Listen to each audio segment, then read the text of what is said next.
When you unpack the shipping box, make sure you don't throw out the essential hardware bag. If you've ordered a snap frame smaller than 24 by 36, it conveniently ships to you already assembled. Anything larger than that ships unassembled to save you money on shipping charges. But don't worry, assembly is easy. Here's how you do it. First, lay out all the materials from the snap frame shipping box. There should be 4 rails, 4 corner joining angles consisting of 8 pieces, a backing board, and a clear plastic overlay. When the snap rails are open, you notice they come pre-connected with steel springs. This allows the frame to easily snap open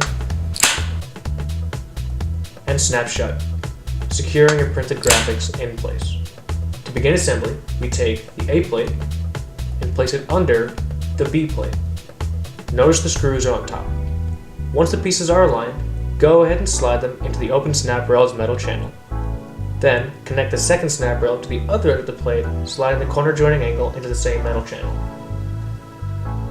Take your flathead screwdriver and just fasten the screws of the corner joining plate.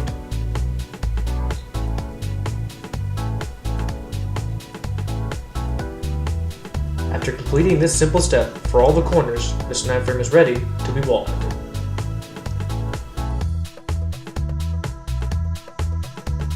Order your Swing Snap snap frames at Displays4Sale.com or call us for a quote.